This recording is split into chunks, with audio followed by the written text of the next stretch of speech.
those goosebumps every time I'm around you. Cause I'm hard to make everything feel fine. Worry about the fun. Yeah, the duties with Darren Trippier. Newcastle United. I get those goosebumps every time. I need the hype, throw that to the side.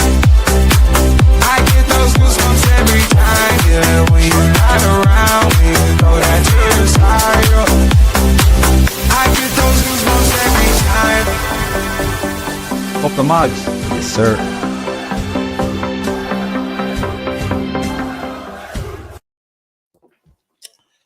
Good evening, everyone, and welcome back. We're back again this week on Loading Mag NUFC to talk all things Newcastle United transfers and latest news. And there's been a little bit to talk about since we last joined us live, and we're going to get into it. There's lots to discuss. But first of all, Daz, how are you?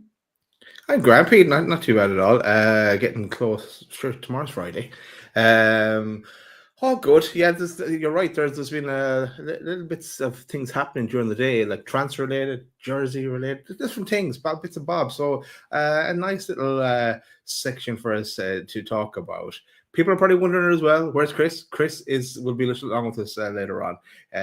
But first of all, actually, as well, I want to say, we want to say, because after the last show, a nice little message came in from HM Craigs, who says he loves the show, and he bought us a beer each as well in the buy us a beer thing. So thank you very much, HM Craigs. We said thank you in the app, but just nice to say it on the show as well, and we do appreciate it. And I can do this. I think something here to show people where that is. There's a way to do it. I did it before. Yes, there it is. There it is. The QR code. If anyone's ever looking for it. Anyway, how are you, Pete? Yeah, not too bad. Not too bad. Busy.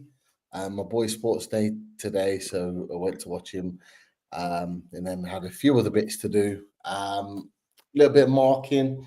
Yeah, not too bad. The weather's nice. Apparently, it's going to be boiling hot over the weekend. Another heat warning, particularly where I am. 30 plus Sundays and Mondays. So yeah, getting the fans back out, that's for sure. But yeah, can't complain. Cannot complain. But people in the chat, great to have you with us. Make sure that you're getting those likes in. Make sure you're doing what Sophie B is already telling you to do. Smash those likes up, people. Let's get us to 200 and beyond so far already. But look, did you know, Pete? Did you know Sophie B got a new bike? Because I saw it on Insta. So nice one, Sophie B. Good stuff. There you go. Good stuff. Nice news for you. Nice little update on the Loaded Ultras. Good to know. We've all been waiting for some proper movement, and it kind of feels like that we're getting a little bit of that tonight. So we'll get into that straight away. Let's start with the big sort of news, and we'll break it into sections because I think it's really important that we do that. Let's have a look at what came out today, because there was lots of news around Anthony Elanga in recent days. We know the bid went in. David Ornstein reported on it, £45 million, immediately rejected. We weren't sure if we were going to go back in. Well, we now, I believe, have our answer, because there was a little bit of an update from Luke Edwards saying that we remain at the table for the likes of Elanga and Pedro. Mentions Mark Gay as well, which we'll come on to later.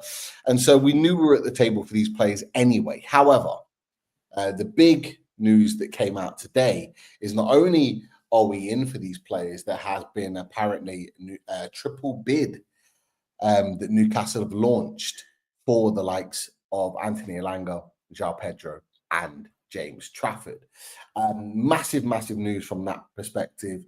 Luke Edwards reports that Newcastle are looking potentially to sign all three players in what could be anywhere up to or even beyond £125 million investment into the club as they prepare for Champions League football. Massive, massive news along the lines of that. Now, just before we go anywhere and look at individual players along this line, Daz, what did you make of this when you heard that this news came about, that there was a triple bid that Newcastle United are launching for these 3 players? I was delighted because that's what we want. We already, as you said, we already knew there was one bid gone in for Elanga. Then you kind of immediately going, who else is going to come out with the same kind of news as well? I haven't seen anyone else come out with the same news or mention the same thing, like an Ornstein, Craig Hope. I think who was on holidays at the moment, but there was it wasn't backed up anywhere else. And then you kind of look at the makeup of the 125 deal. Done. Take it now, because that would mean that we've got the players that are a reasonable price. We don't have to go stretching it to get it done. So if you're giving me those 3 players for 125 million, it's deal done for me. But that's it. As you kind of said there, I think it'll stretch upwards a bit, and that might push one of them out of the equation. We'll see.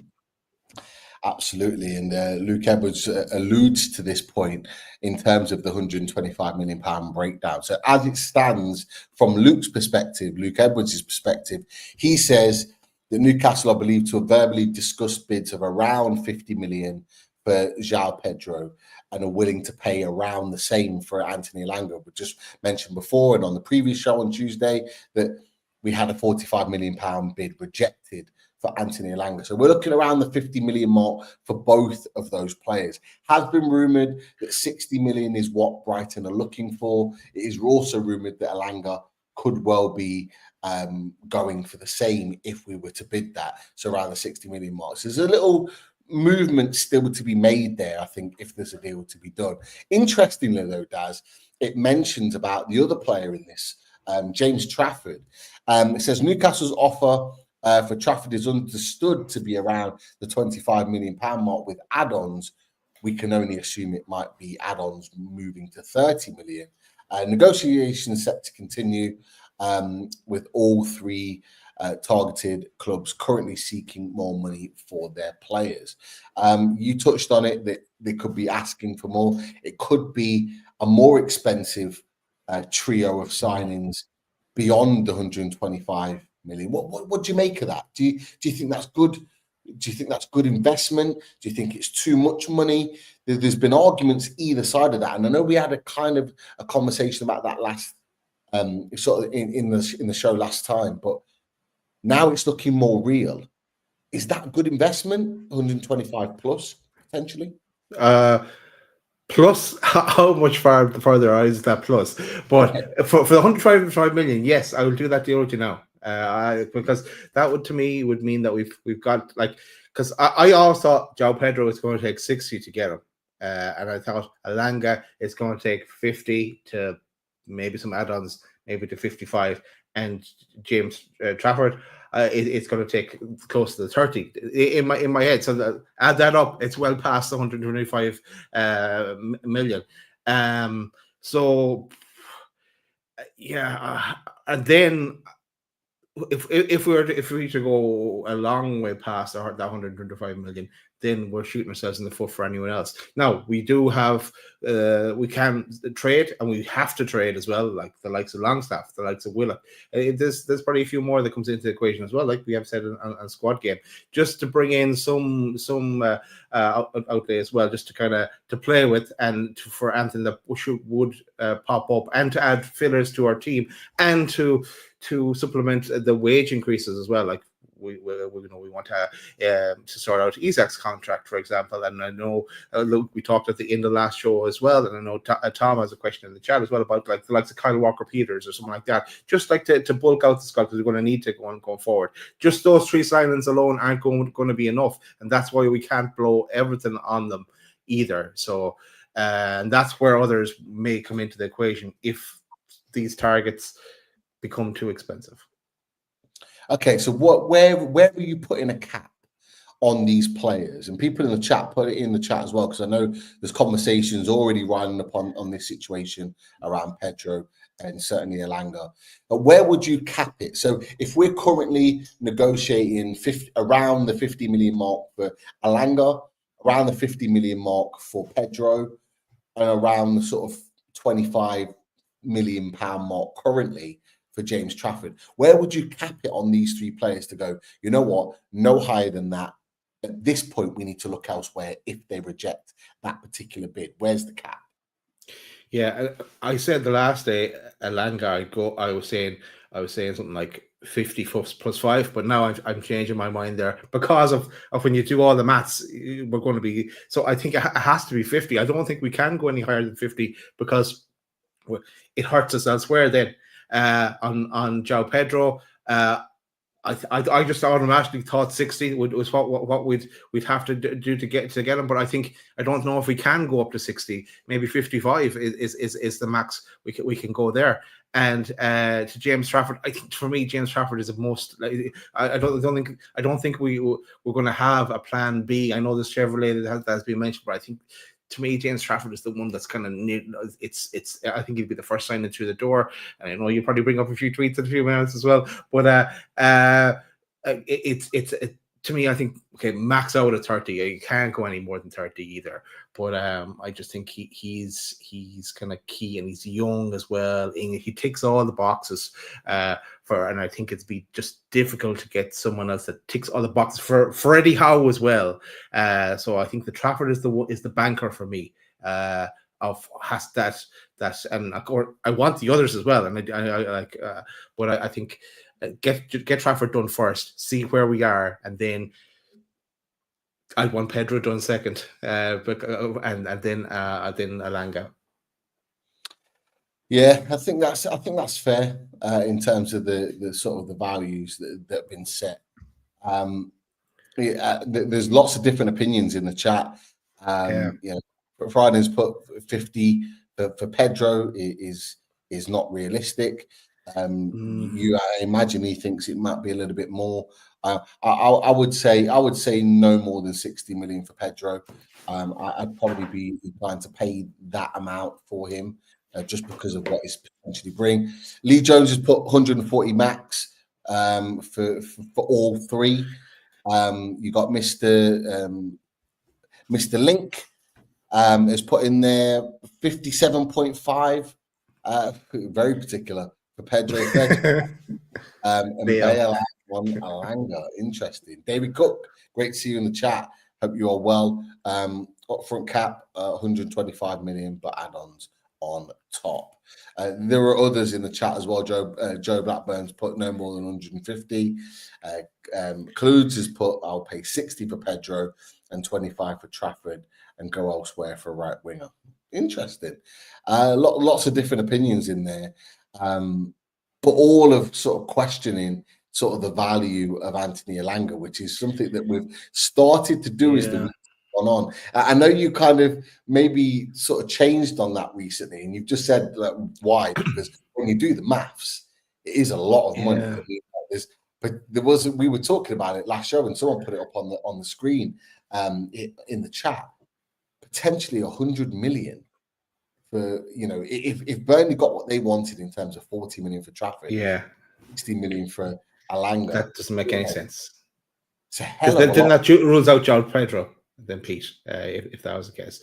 Yeah. But as well as that, like we've also, I suppose, what's maybe tweaking my thoughts on Elanga as well is that like Keith Downey's come out with the alternatives, and you're going, okay, maybe we can pivot there. Like with this, if there's other ones, other players that they're looking at, that's maybe one we can afford to maybe switch. Even though I want them at Newcastle as well, but I think now going 50 is the max for me and Elanga.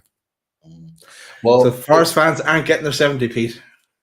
No, they're definitely not getting their 70. They're 100%. Just another couple of points on this.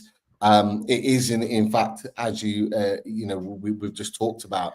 He says if Newcastle reach an agreement with Brighton for Pedro before they agree a fee with Forest for Elanga, it may well mean they drop their interest in the latter or vice versa. Now, I'll be honest with you, if that's going to happen, I'd rather us agree a fee for Pedro than Elanga and go elsewhere for Elanga. And I think you were alluding earlier to something very, very similar, Daz. That's the way I see that. It's thought Newcastle are working on a soft deadline. So we have talked about a deadline in not messing around. We talked about it last in the last show. We don't want to be messing around for long periods. We do not want a saga. Newcastle United don't need a saga this summer.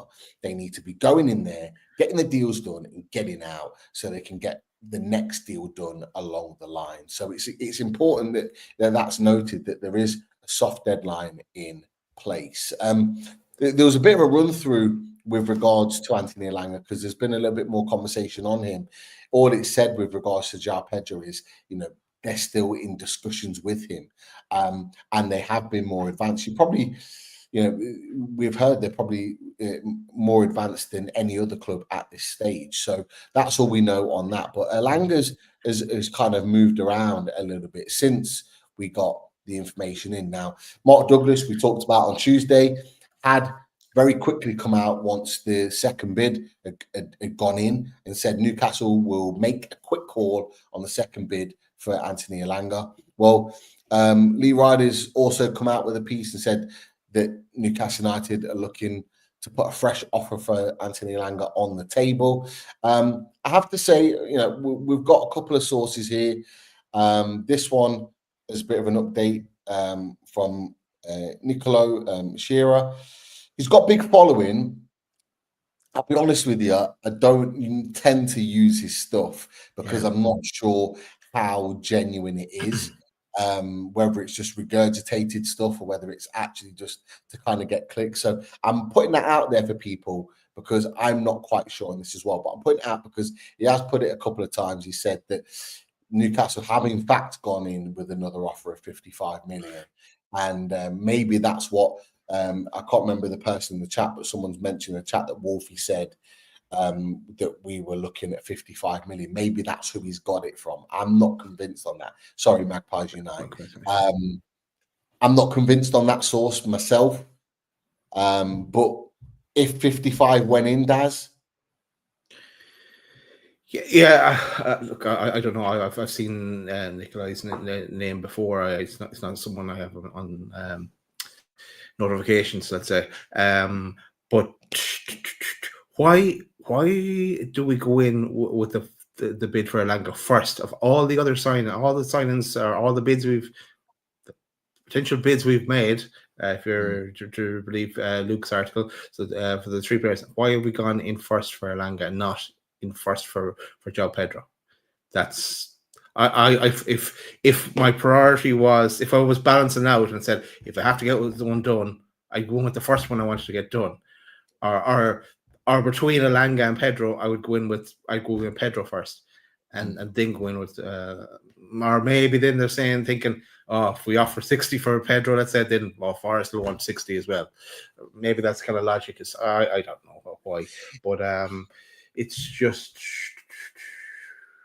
Look, I was going to say, Daz, I'm with you. Like my priority is getting someone like João Pedro in because of his ability. But could you say that there's more of a market for a striker this summer with the players that are available? Because we've been linked with quite a few. The likes of Jonathan David still hasn't got a club yet. Been linked and heavily linked and close to apparently going to various different clubs. Still hasn't happened. Still there, still potentially available. There you go. Thank you, Carl. You got the likes of Vlahovic, although wages are high. People are saying now in their reports that he could potentially take a lower wage because of how high it is at Juventus. So that may bring him back into the mix. You've got the likes of Boniface, who some people like, some people don't. I think he's a good striker. I think he'd be a good second fiddle. You've got Nick Waltermaid, who interestingly is now getting lots of traction across multiple clubs when he was mentioned to us quite a while ago from someone in the chat. And we then went on and talked about him. He's, lighting up the under-21s Euros. I think he's top goal scorer at the moment. Taking an investment on someone like him, and there are others. Guys, like is that maybe why Eddie Howe? We don't know for sure, but is that maybe the reason he could be prioritizing an Elanga deal to put that investment in, because there's maybe other value there in the striker market? What do you think? Maybe, but I think João Pedro is kind of he's different. I wouldn't say he's unique, but he's different in that he can play a number of roles, and he can play the kind of behind a number 9, let's say, or a number 14, and playing a number of different kind of positions. Whereas look at this. Liverpool have got involved in Gyökeres now, pushes Arsenal looking towards Sesko. There's plenty of clubs looking for a striker as well, and they're always the hardest ones to find. But yeah, there's a few names out there that are being shopped up. But look at there's a few wingers that can play on the right wing as well. As we touched the end of last weekend. Yeah, I think. But then again, if you ask anyone, including ourselves, what's the one position, the first position we need to sort out? It's right winger. So maybe that's why he's gone down that route as well. I don't know. I think it will all play out pretty soon, because there's only a few days left before the 30th of June PSR soft deadline. Then we're into the July, and I think it'll just go crazy then. I think we'll be linked to way more names again. And of course, then I think Eddie's list of targets will increase again, depending on if he's got some or one or two over the line, but like what you were saying earlier, no, we can't go down the route of a saga, like the Mark Gay situation, the last number of windows. We have to put in bids and just move on if we need to, and so be it. We just need to have alternative targets. Absolutely. And look, as you mentioned, Keith Downey did report when the initial bid went in for Elanga that there are alternatives. Now, a little bit of updates with regards to some of these. Now, Adeyemi, there hasn't been as much of an update on him, a player that we're interested in. Johan Bakayoko is now gaining interest from a number of different clubs. Bayer Leverkusen are interested, and apparently Bayern Munich potentially are interested, but only on a free transfer. So staying at PSV. Yeah, sneaky ones. How do they do that? Like they only want him on a free transfer. Sure, yeah, we'd only want him on a free transfer as well. Yeah. Can we have them all on a free transfer? Sell a hotel or whatever as well. That's cheating. That is. Well, this is the thing. This is what some of these clubs do, because they've got stature and they are big clubs. No, Real Madrid as well. Real Madrid, they're doing it with Konate. Apparently, they're telling him to stay out his year at Liverpool, and then they'll sign him for free. Juventus did it with so many different players over the years. Is that see out your contract, come to us on a free. Real Madrid did it with Trent, and Kylian Mbappe as well, although I think they had to pay a little bit of money in the end. These clubs do that on a regular. So, Johan Bakayoko getting now another lot of interest. Reports today as well that our interest with Mohamed Kudus is faded. When we're apparently no longer interested. There's a couple of West Ham accounts that are actually saying that Newcastle's interest has sort of disappeared, and we're no longer looking at him as an option. So maybe some of the other players may well be of interest. So it could be the player we talked about before, Karim Adeyemi of Borussia Dortmund. We've seen him before firsthand when he played against him in the Champions League, and another one as well, Magnus Akliushi is another player at AS Monaco that's attracting a lot of interest. Bayer Leverkusen are also interested in him, but players with potential, players that I don't believe would cost the sort of money that Forest are looking for Anthony Elanga. I have a couple of other players that I've got on my list, but we'll save that for another day. One player that we all had on our list, and we united with this, is this man, James Trafford, the other player of this potential triple bid. And we do have an update with regards to him now. As we said on Tuesday, we knew that Max Weiss was moving to Burnley. That has gone through. That's happened. Did you see the announcement video? Burnley are good at it, to be fair. Burnley are pretty good at these things. They do a welcome video. Something that I think Newcastle United could learn a little bit from. Mission Impossible is the theme. Yeah, you have to go check it out. There's another one as well that was done for another player today that was pretty good, based on the film as well that I caught earlier. So we know that they've got their replacement already in place. We told you on Tuesday as well that Fraser Fletcher had provided an update that we're in advanced talks. We've now gone a step further. Is that Fabrizio Romano, after the Luke Edwards piece came out, very quickly responded with James Trafford and Newcastle plan to accelerate and get the deal done as soon as revealed. He then come out not long after that, this afternoon, and reported that James Trafford has fully agreed personal terms with Newcastle and talks between clubs keep advancing. No agreement on the fee yet, but there's an expectation to get that done in the next days. Again, a source that I don't like to use, but they have said it's apparently confirmed. Interestingly, 20 million euros, which would work out to around sort of what, 15 million or just over 16 million pound. Not quite sure on that one, which is why I've took that off the screen quite quickly. Done deal, going to be happening soon, Daz. We're going to get our first signing in. Is he the guy that's walking through the door first, in your opinion? I've asked you it before. I'll ask you it again. Is it just a matter of time? I'm so confident in this one, Pete. I said it in our chat today. If you saw it, it says, we could be on a show tonight, lads, and the James Trafford breaking news comes through. If it does, our plan is, and viewers, you'll know this now as well, our plan would be that we would have to stop this show, whatever, and we would switch to our signing show. But so that's how confident, and I'm ready to roll on that one. Yeah, that's how confident that this one gets done. Here we go. Is not that far away on James Trafford.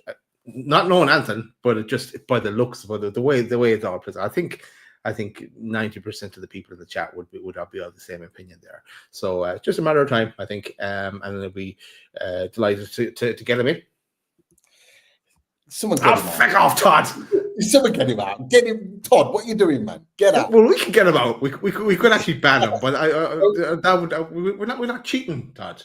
Don't ruin our happiness, our joy of potentially getting our first signing this summer. Don't rain on our parade, Todd.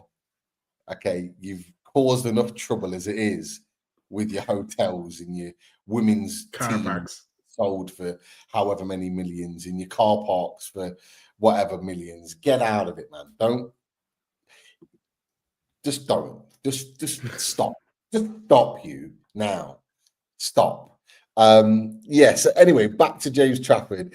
I agree with you, Daz. I think this deal is done. I think it's just a matter of time of just sort of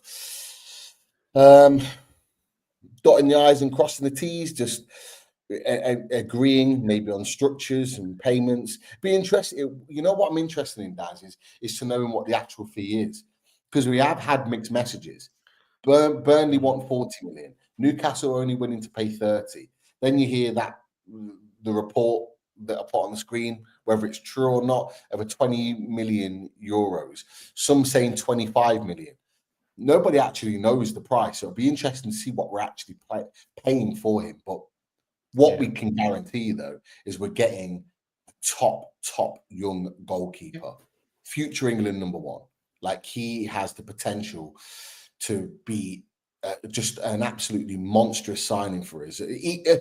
Similar to what Nick Pope was when he came in, when he signed for us from Burnley a few years ago. He made a massive difference. Now, my question to you is, does Trafford come in and become your number one for next season? And the reason why I'm saying that is because, just really quickly, there have been reports with regards to Nick Pope, and in Luke Edwards' piece, he does mention that arrivals will not necessarily guarantee exits, and he name checks Nick Pope on this to say, you know, he remains an excellent Premier League goalkeeper. At the age of 33, they want competition for the jersey. So there's no guarantee that he could be sold. So if that was the case, and we had Nick Pope and we had James Trafford, team sheet ready, first game of the season away at Villa, who are you going for and why, mate? I would be delighted if that was the case. If we had Mr. Trafford and again, Mr. Miyagi. Let's hope no one's injured, so we have to use that trick. Yeah. But it'd be handy if we did. We have James Bunce, though. He can do that. James Bunce, Miyagi-Do, James Bunce. Right. Okay, off track now already.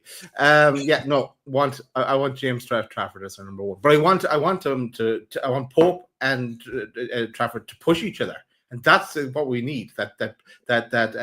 That competitive edge between them. I think I would make James Trafford our number one. I'm also delighted. I'd also be happy for Popey to step in in certain situations, or be the cup keeper. Let's say the League Cup and even the FA Cup or something like that, because I have confidence in Popey as well. But they share the load, and then in that case, then as we said, whereas we'd like to sell Vlad. But we can't because of PSR reasons, because we lose too much. So this is sending him out on loan, so he gets some football and maintains a certain value. And then Dubravka as well. If Dubravka wanted that move, or maybe that Saudi move would be open to him again. And best luck to him as well, because he's apart from that little incident, we won't go there again, but apart from that one where he was nipped off to Man United for a while, he's been a good servant for us as well. So, but no, I'd be delighted with both of them. But Trafford would be my number one. It's his jersey to hold on to. But if the worst came to the worst and he wasn't performing and he reverted back to like how we got started in the Premier League before, at least we have Pope there to step in. We're in good hands. So yeah, that's the way I do it.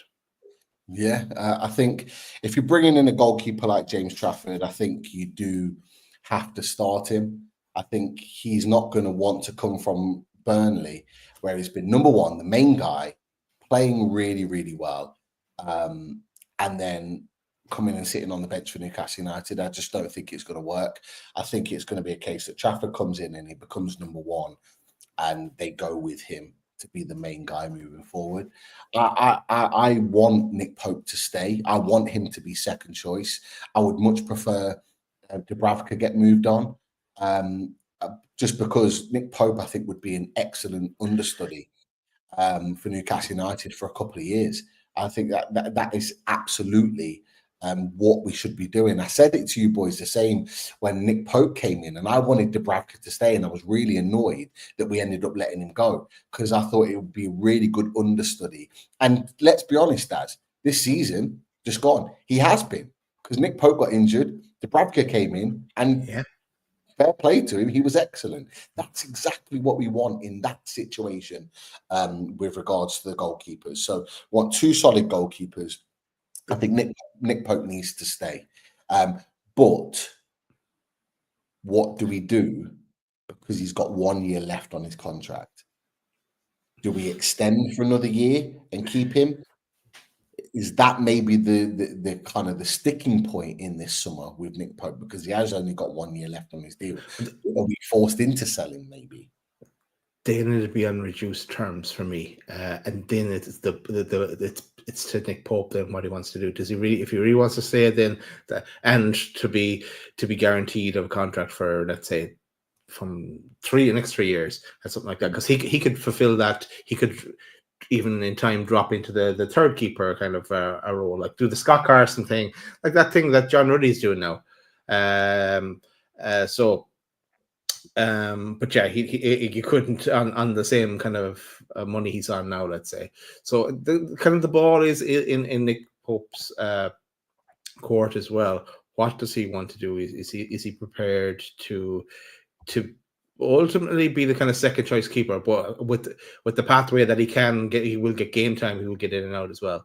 But he's kind of, in a way, guaranteed number one status would be out the window, because he remember when Dubravka come back, he went straight back in again as number one. So and he's been great for us as well. So, and you can see why other clubs would look to try and sign him, especially like a Leeds, who are going to be battling to try and stay in the league. He'd get plenty of action at Leeds. But yeah, so again, it's another interesting maneuver to see how it plays out. How much would we get for him?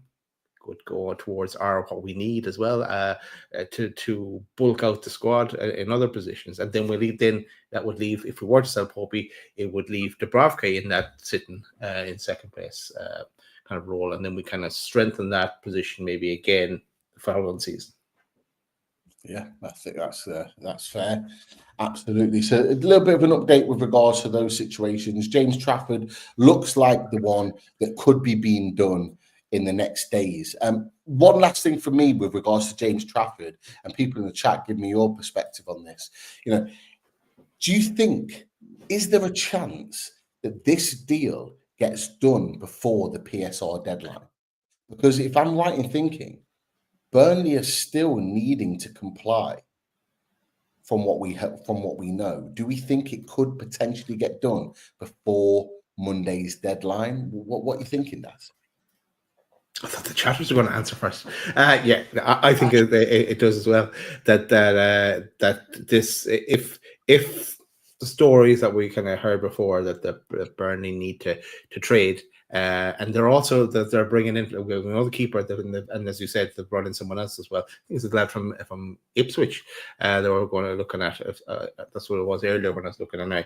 But yeah, I think. What's the point in them hanging on till the 1st of July? They could be in danger of being docked points if they're in trouble. So that's why I do think it gets done before Monday night. Yeah, so definitely want to keep an eye on. They have got PSR issues. They do need to comply, and let's be honest, we've talked about it before. James Trafford is their shining light, their sort of golden boy in terms of generating finances. So that's probably why they were asking for so much money initially, but that was always going to dwindle. I don't believe it'll be anywhere near that £40 million mark that they're asking for. I think if it went 25 and 5, I think that would be a great deal for Newcastle United. If it was 30, dead on, I'd accept that. I think anything beyond that, I think it's definitely favouring Burnley. But look, we want the goalkeeper, and that's just kind of how it is in this situation. But we'll continue to update as we go along. As Sophie just put on the chat a second ago, smash the likes, people. We've got nearly 400 in the chat. We've had over 400 during the show and as it's been going on. Let's get those likes up. Let's get to 250. We should be able to get no problem as well. And ADB4, what's Brandy? I don't know what you're on about. Like, that's Andrew. That's Andrew. Yeah. Andrew changes his names, always changing his accounts. He just sent us the odd voice note as well. And I think it's on Insta. He sent it. But Andy, good to see you well, buddy. Yeah, I hope you're well. It's been this stuff, this water stuff for a long while. But every so often, celebratory one or two now and again. Maybe when you have a signing, Pete. There you go. There you go. That's what we're waiting for right now. Waiting for the signing, and we'll toast that for 4 windows waiting for that big moment where the signing happens. And fingers crossed, it's at some point this weekend. But we're ready. Dad has prepared the show in preparation for the picture, and everything's else ready. We're ready to celebrate. Let's just hope that it gets done very, very soon. Let's move on, because there are other players and other things to talk about. Now, want to move down to the centre-back situation, because at this moment in time, there hasn't really been a massive update with regards to centre-backs. All the talk has been the forward players, the right winger, the forward player, and the goalkeeper. So the centre-back's gone a little bit quiet. We know that there were recent links with Giorgio Scalvini. They've gone quiet the last couple of days, although that could potentially ramp up again at some point. We know that there is interest in Marc Guéhi, historical interest from Marc Guéhi, but a little bit of an update with regards to him is that, as Luke Edwards has put again today, is that the interest with Marc Guéhi remains. Obviously, they want to make sure that they keep within budget with regards to that deal. But interestingly, from the Liverpool side of things, there is reports today that Liverpool are closing in on a deal for Marc Guéhi, with Gerald Kwanzaa on the verge of moving to Bayer Leverkusen. So, could this mean, Daz, that we are looking at a Scalvini or someone else? Because Marc Guéhi is being a lot heavier linked with Liverpool than he is with Newcastle United right now. Right. Before I answer that, Pete, I want to go to Ginny Yestis' comment, and he says, "Hit that like button, folks. This is the best NUFC channel." We can't disagree with you. We'll everyone make their own mind up. But thank you very much, Ginny Yestis. Thanks for the donation towards the channel as well. Right. So yeah, I saw that guy today, because that tweet, I think you had referenced it before, saying the Liverpool guys are giving up on Isak. They're looking towards Gyökeres. So yeah, when I saw that coming up, I was like, oh, now they're upping the ante again for Marc Guéhi. So where does that leave us? Is this someone to be believed? I still think we're at the table for Marc Guéhi. We'll have a limit because we know we can only go so far within PSR restrictions. I haven't heard any more about Scalvini. We all think he's class. We all want him, but again, it's the price, and I think it will take a nice bit to try and convince Atalanta. So yeah, it seems as well, yeah, because of those bids going in today, if we were to leave the story, that they're going to try and sort out these other positions first, and then leave it to July to sort out the centre back position. And maybe like they're just kind of waiting as well to see what moves Liverpool make, because Liverpool as well, they're very good at getting their business done early, lining up their targets, having it like they've got how many have they got across the line already? Wirtz, the guy from Bournemouth, the left back is done as well. And Frimpong as well. There's some good signings made, strengthened really well. Yeah. So. Yeah, I think it plays on a bit. I don't think they have all their eggs in the one basket on Guéhi like they had before. Even though he might be top of Eddie's list, I think they will look around, but concentrate on other positions. And I'm okay with that.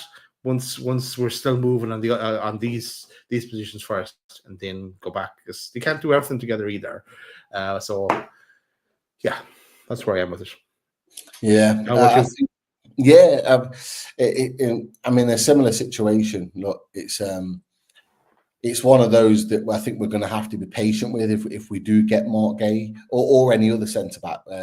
Giorgio Scalvini, at this moment in time, they don't want to get rid of him. They don't want to sell him on. So it's going to take us prizing him away.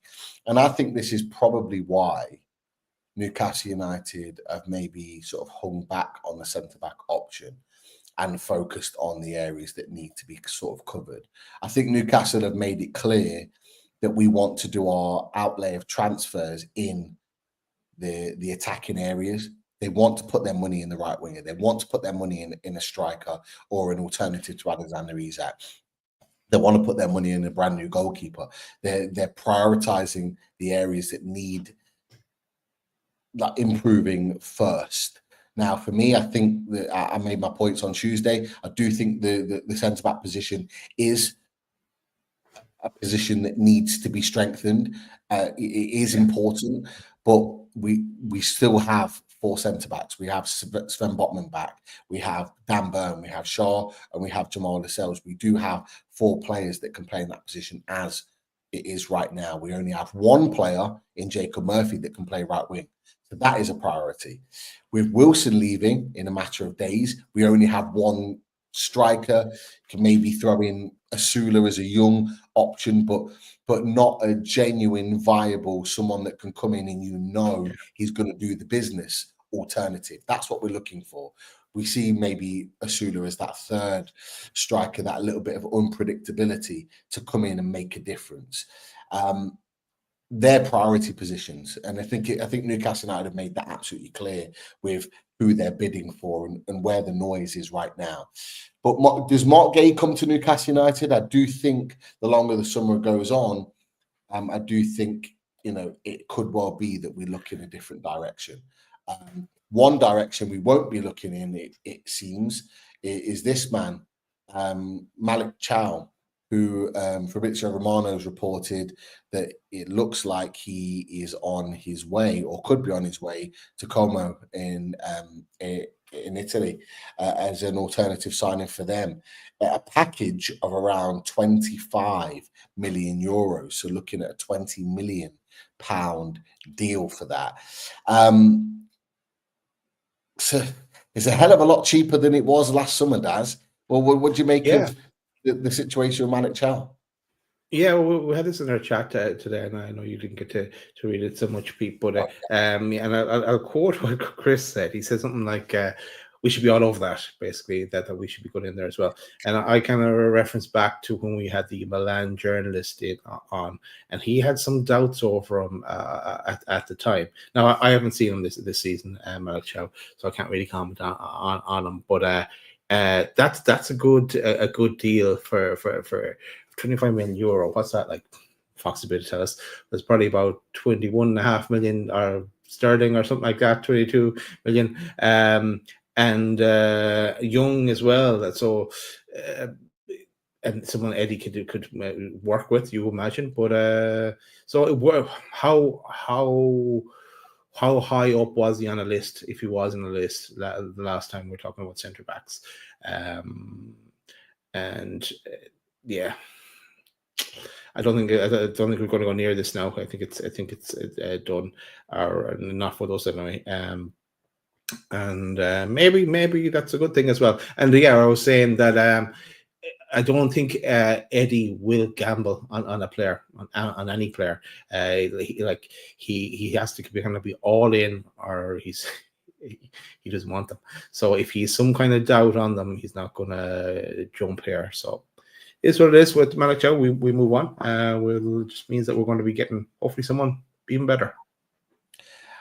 I think it's really interesting and really telling that he was a player heavily linked with this last summer, and then all of a sudden Malik Chow isn't on the radar at all. Something's happened for that to be the case. Now, speaking to a couple of people that watch Italian football, they had said that he had dropped off this season. We know that AC Milan had dropped off. They weren't the same team. They dropped out of Europe off the back of it. And having looked back through their sort of last so many fixtures, he wasn't playing. That's quite telling in a team that's not playing well, that you're not getting minutes. That's for me a big tell. they've got their go-to players, and Malik Child the season previous to that was a go-to player, and he hasn't been now. So there's clearly been a drop-off in his ability. Whether Newcastle United and Eddie Howe feel that drop-off's too significant to take the risk could well be the case. But it's a shame because he had potential. But again, if you're going to Como as a transfer and not looking to go and sort of better yourself, because with all due respect, Como is a significant drop to AC Milan, and AC Milan are not in Europe. So that for me tells me a lot about the player. And remember, Eddie Howe looks at the temperament of the player and the drive, the hunger, the attitude, the mentality of the player, not just the ability. So there may well been something not quite right there. And doesn't Eddie Howe have a midfield maestro who'd be able to tell him all about Milan sitting there in Newcastle? So he'd be able to give him kind of, even if he doesn't, I don't know, did he play with him? Probably did for a time, but he'll know from other colleagues, so he'd be able to give him some kind of indication of the kind of the player. So I think we would have a bit of intel on him if we needed it via Sandro as well. I think they were friends. I'm pretty sure that Alessandro Schiavone, who is the Italian journalist that came on and joined us, he actually mentioned about the fact that they know each other, and obviously they played together in the season before Sandro Tonali came to Newcastle. Apparently they did know each other. So I think that was something that was talked about before, but it's going to be an interesting one who we go for. So we've got Mark Gay still in the mix, roughly. We've got the likes of Giorgio Scalvini that's in the mix as well. There hasn't been that many other centre backs talked about in the mix for Newcastle United. So it'd be really interesting to see who is potentially linked. One that was kind of sort of linked recently, and it's a player that we have been linked with before, is this man, Thiago Dijalo, has been reportedly linked with Newcastle United. Was formerly, I believe, in Ligue 1, but has been plying his trade elsewhere. And I believe he might even be playing in Portugal right now. I haven't looked at it in particular in much detail. Let's have a look. Charlotte. Let's have a look where he is. In fact, he's at Porto, Thiago Dijalo. So that's an interesting one. That's an interesting link. Was really, really good, but has had a number of injuries in recent weeks and during the season. So it's one that I'm not necessarily believing too much about. However, he has been linked before, so it's just one to keep an eye on, just in case that one develops there. I like the name, Pete. Thiago Dijalo. It's like kind of nice ring to it.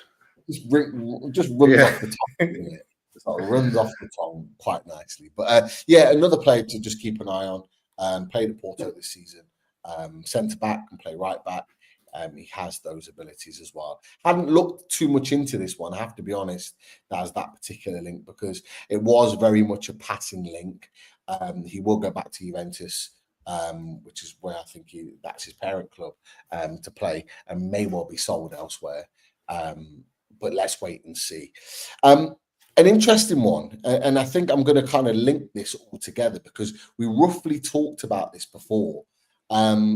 Just before we come back onto that, Sophie's just said 100 likes to get to that 250 mark. Let's get there, people. You can do it. Sophie happy. You'll help the channel out. It's a double win-win situation.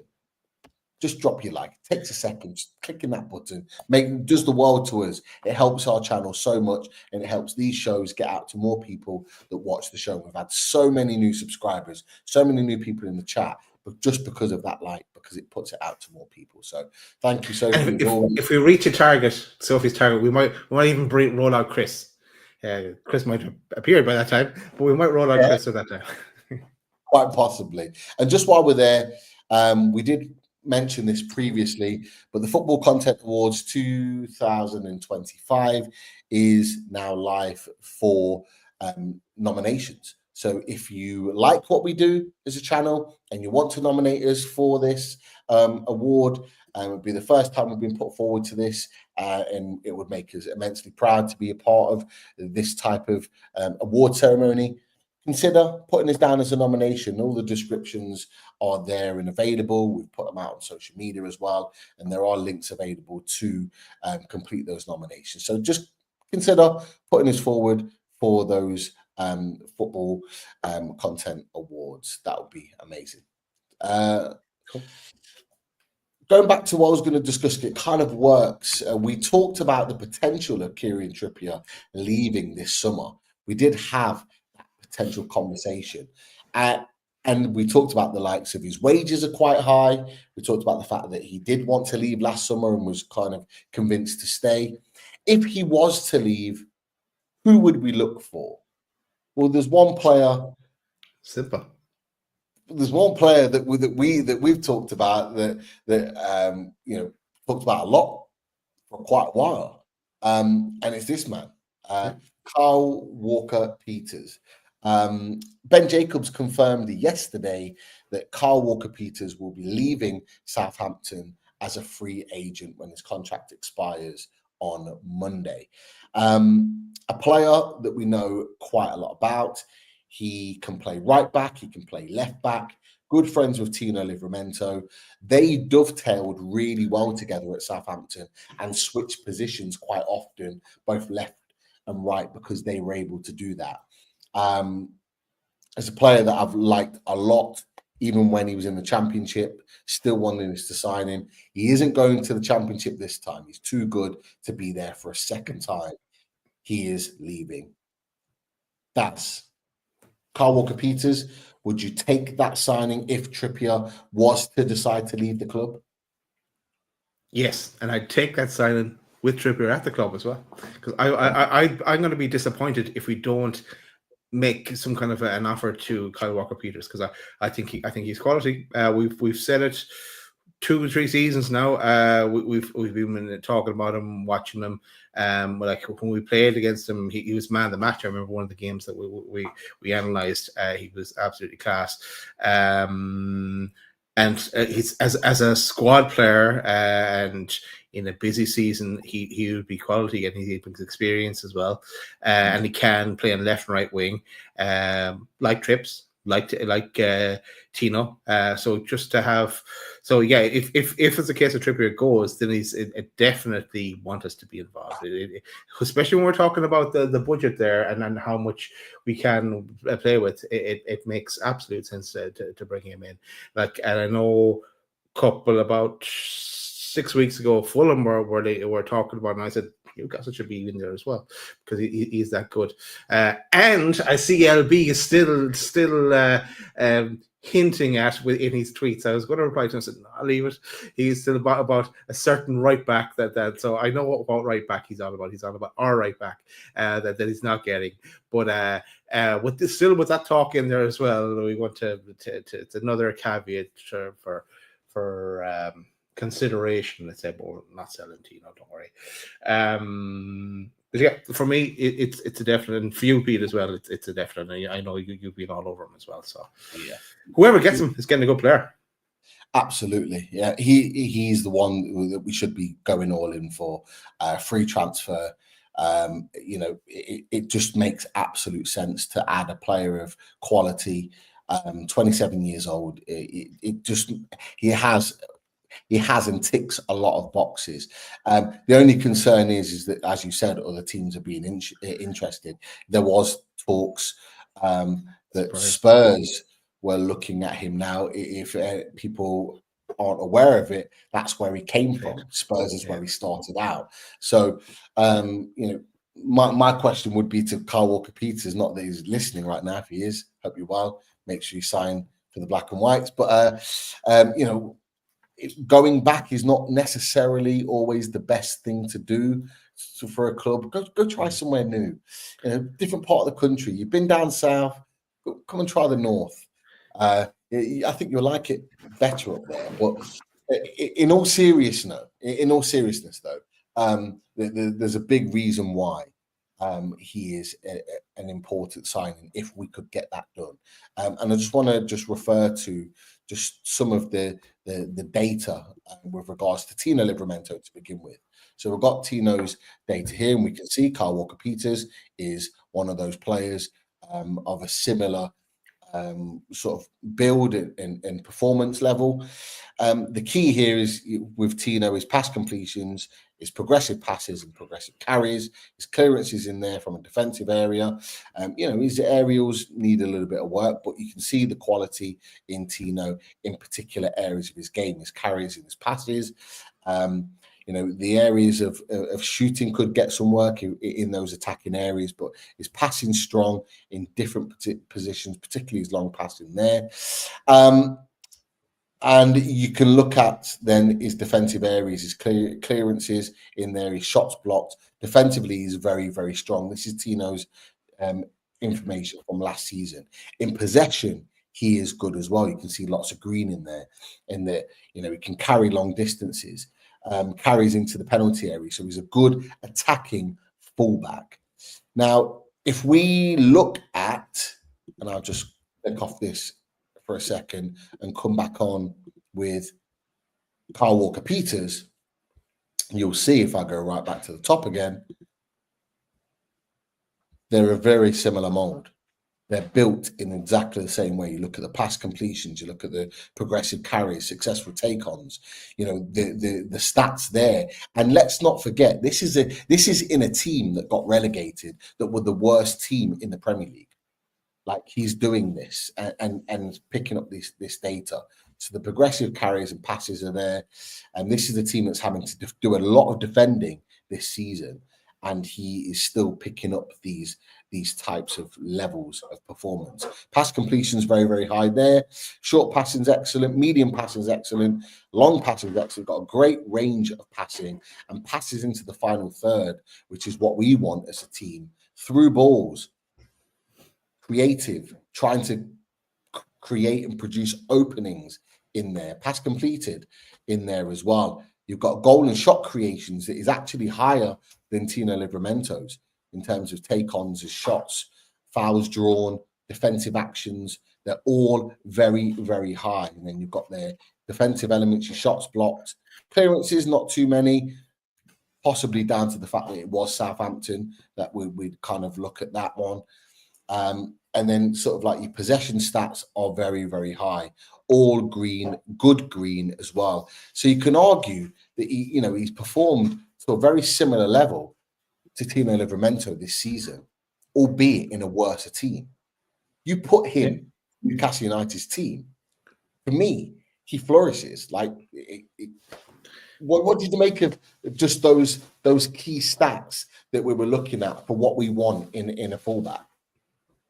No, I'm already sold. I remember watching him making his debut for Spurs a long time ago, and I just thought at that time he's kind of small, but he's really grown in stature, maybe not in height, but in stature, and turned into a really good player. My only doubt is that, like, he'll get some games with us, but he won't necessarily be first choice. He'll be kind of like, if someone's injured, then he's definitely in, or he'll play like in because we're going to have so many games. But will he want to be a first team regular, and then will he go to a Fulham, who are after Teddy, or sorry, Everton after Teddy, so maybe he get a slot in there, or as someone put in the chat, a Bournemouth, who are losing players left, right, and centre, that they're going to have a bit of a battle on their hands. So that where he'll be like regular starter. I suppose it depends, or does he go home to Spurs where he started? So he's got a big decision, and like this will be the one he'll get a big payday out of as well, going as a free transfer. So big decision for him. I wonder, are we the only channel that has been mentioning Kyle Walker-Peters? As maybe channels know, has any other Newcastle channel been talking about Kyle Walker-Peters as a good option to go for? So that would be interesting as well, because I just hope we get in the mix on him. But let's see. I would say we've probably been talking about him for the longest period But of yeah, time. definitely. More recently, I imagine that there'll be a number of sort of what Newcastle channels that have been talking about him. But going back 3 years, he was a player that we'd mentioned as a potential squad player to come in and really beef the squad up even way back when. So I think that definitely holds weight. Is that we've watched the player. We were there. I think he played against us when we got Champions League the first time we went to the Southampton game, because that's when we watched Romeo Lavia. He was Yes. excellent that day against us, albeit we won. But I'm pretty sure that Carl Walker-Peters played that day and he was excellent too. But been a top player for years, but just not playing in a team that is kind of well spoken about, well talked about at the top end of the table. And so therefore I don't think he gets his flowers. I think if he comes to Newcastle United, he gets his flowers. And I think he'll get enough minutes with rotation. Rotation is going to be absolutely crucial for Newcastle United next season. We've got some links, Daz, some links that we'll kind of finish on before we come to The any links questions. effect. Yeah, I like some of these links. Some of them I'm a bit more questionable about. One of them to start off with is a player that we were linked with way back when he was even younger than he is now. Roger Fernandez starred Yes. at the under-21 Euros. Portugal were dubbed to be the eventual winners and got stung and dumped out, I believe, by Holland, the Netherlands. But starred in the competition for the time he was in it, played really, really well. I think he must be, 19 now? So still very, very young. Great age. Great age. Great age.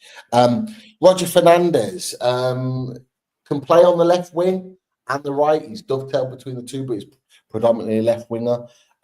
One to keep an eye on. Perhaps if one of our players leaves.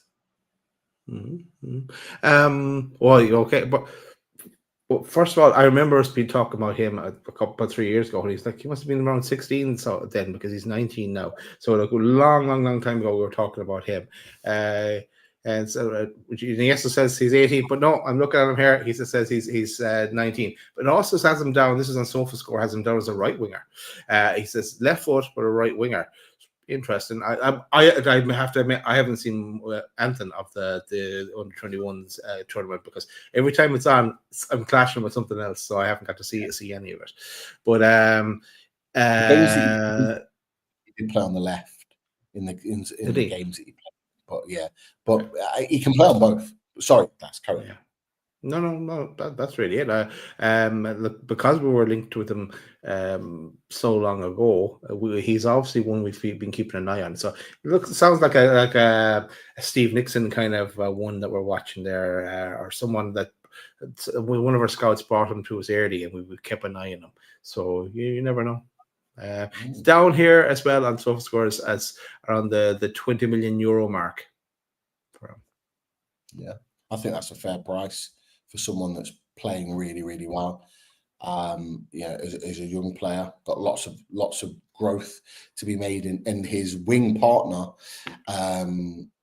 has just signed for Chelsea. So similar player, similar ability, can perform. The guy from Sporting. Yes, is it Quavo? That's the guy. I remember seeing a video of him about a year ago, and I was there. This guy is unbelievable. And I'm going to watch what happens to him. And then I saw Chelsea. Todd was in from and got him, so I was just so depressed. But he looked really good when at that time. I've seen an awful lot of him recently. I saw another quick video of him there last while, but no, he looks very good. Lots of links with Sean Longstaff potentially getting a move this summer. It's looking like all eyes or all roads leading to a move to another club. Potentials for various different players to come in. A player that you've talked about, Daz, Merlin Roll. Talk to us about him, because he has been linked tentatively in the last day or two with Newcastle United.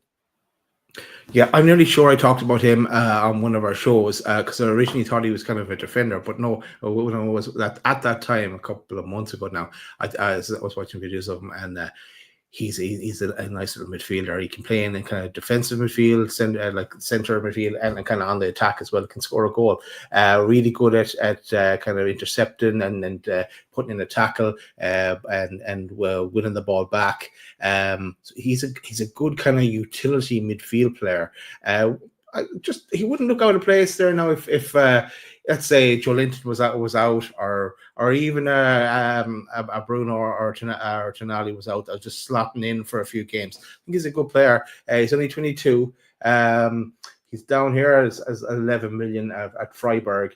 I think there's a few clubs. I think Everton could be looking at him now as well. He's one that he's getting a bit of attention, but he's a good player. Kind of tall as well. Let's see what happens with him. Maybe one to watch. Yeah, definitely one to watch as well. I think he was kind of linked around a similar time. That was another German midfielder linked as well, who looked a really, really good player. Rocco Rates. He plays for Mönchengladbach. He was linked a while ago. We're going back to a long time ago.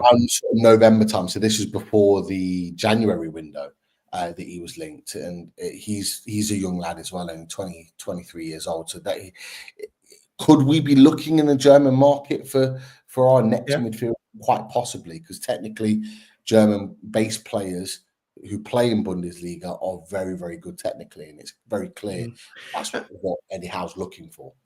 We did like I remember previous transfer windows. We kind of looked at certain German midfielders as well.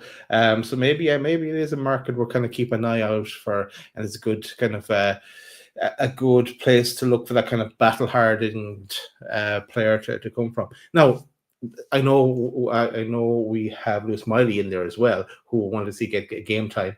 But if the likes of a Sean Longstaff was to leave, then or a Willock as well, there's space then to bring in someone else, and not a bad option, that's for sure. And I think someone that can grow under Eddie Howe. So absolutely. Someone that can grow and develop. Eddie Howe's just got such an amazing track record of developing players. Whoever comes in, they are going to become better players through managing him. This one link I've had for a while, and we've just not used it, so I'm just going to throw it out here. And it was related to the right back situation. Nahor Molina. It was reported a while back. Newcastle United expressed interest in signing the Atletico Madrid player. Liverpool watching the situation. I think it was around sort of the £20 million mark we would potentially be looking to sign him for. But that was around the time that there was talk of maybe Trippier leaving way back when. So we're going back quite a few weeks now. So that's another one. One that I just don't want to talk about, but I just want to get out there because it's been linked again. So let's just get this done now, is this man here. Because Man United fans are linking us again with Marcus Rashford. That's just put us all out of our misery and just tap us, please. Marcus Rashford. There's a reason I haven't put him on any posters, because I don't want him anywhere near Newcastle.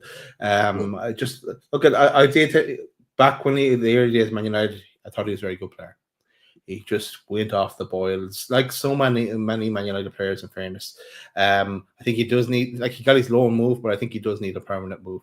He keeps calling out for Barca to pick him up, and it's just crazy. Barca, I just do not understand how they can get away with things, much like Chelsea, how they get away with bringing in players who they can't even afford.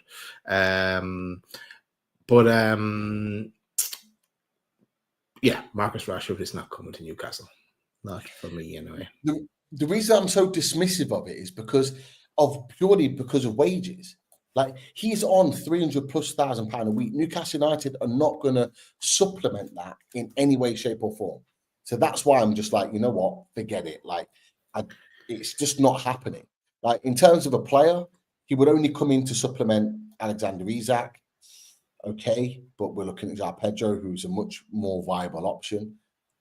It's not happening. So I just wanted to put that out there, just so, because we do cover the links.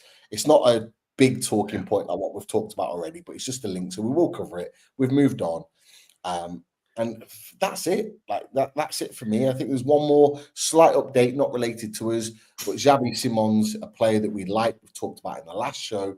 He does want to come to the Premier League this season, apparently.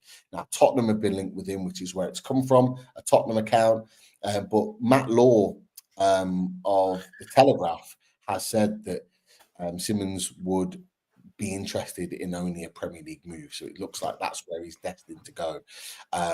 You just say Tottenham and other clubs who are interested in him. Could we be one of them?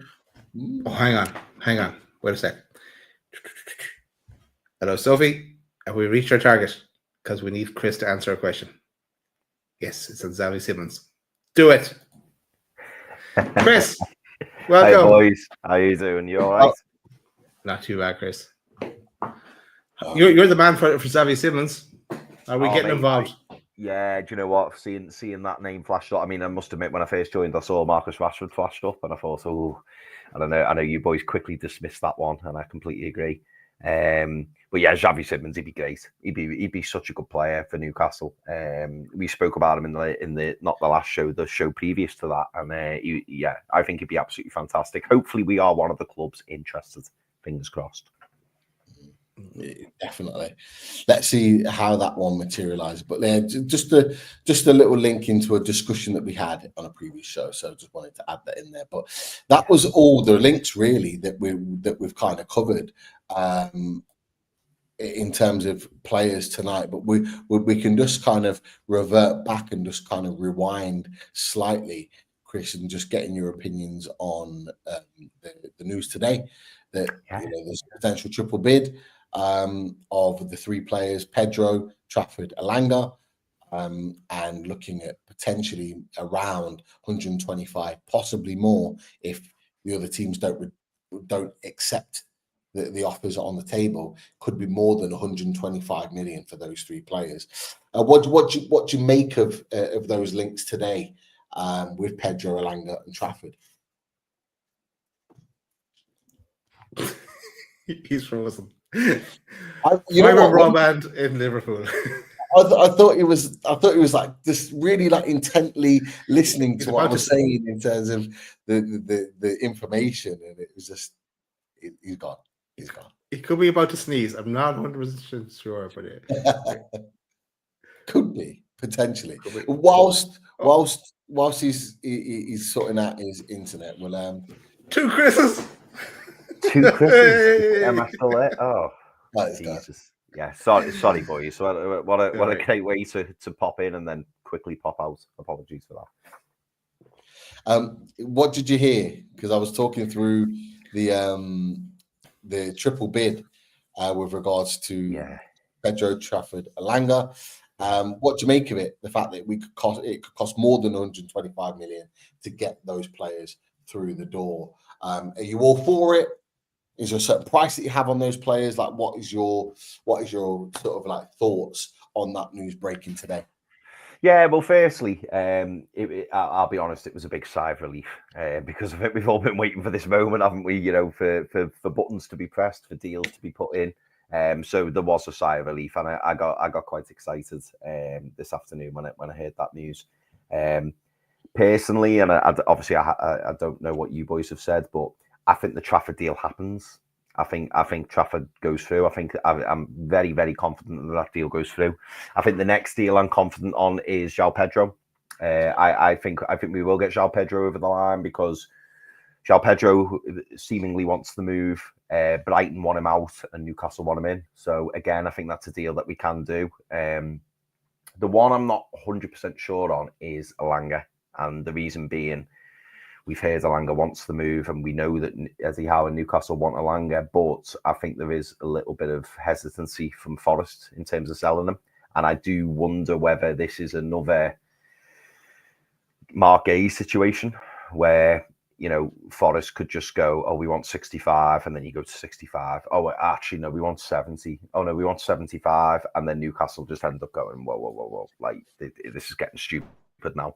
So it's good to hear that the bids have gone in. It's good that we're trying to get seemingly one of our top targets, if not our top target, who knows.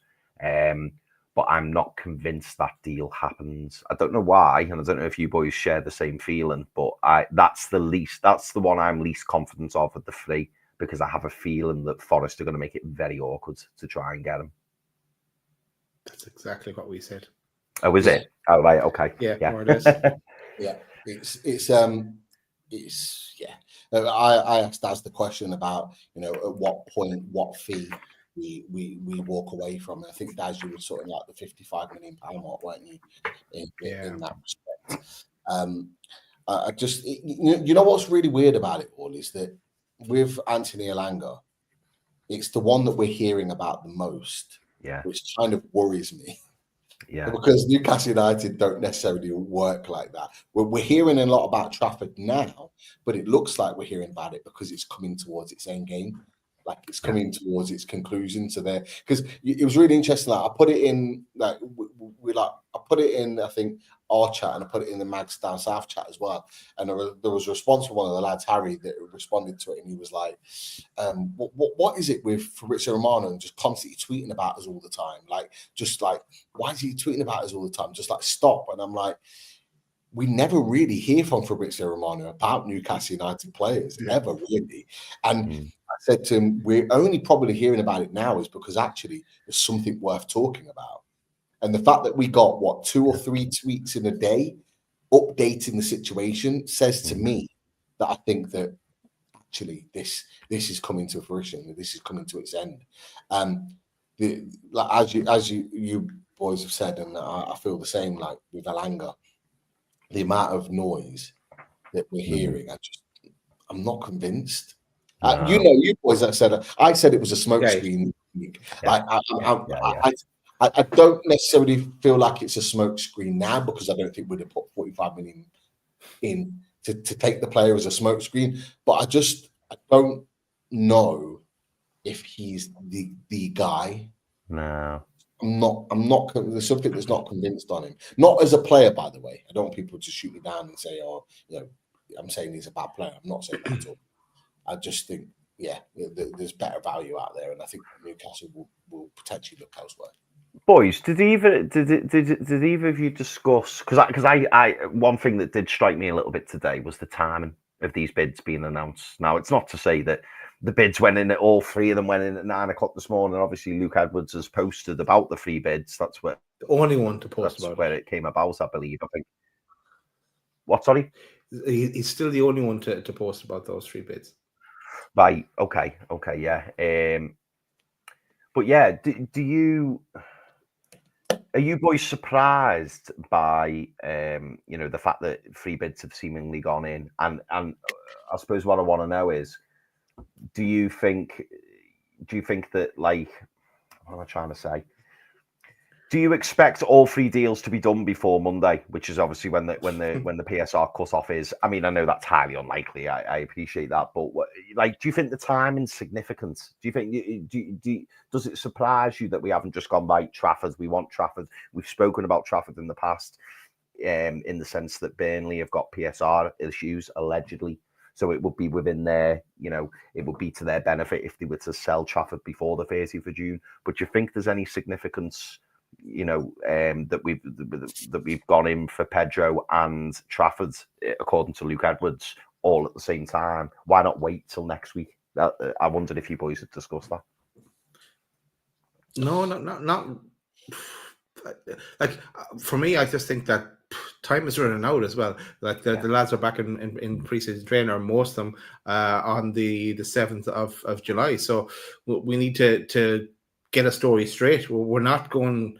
How much do you want? 70. Oh, here you go, 70. We're going in negotiating because we know there's going to be some negotiating in there. There's a certain level that we'll go to, and then we have to move on because what we have discussed is that the 125 million that was the figure quoted, and we know it's going to be more than that. But how much more is the question? And we have other areas of the pitch we need to strengthen as well, and players to offload to try and to bulk up our cash for the remaining positions that we need to sort out. Yeah. Do you know what, Pete? Just before you answer, and I suppose maybe I didn't articulate myself very well.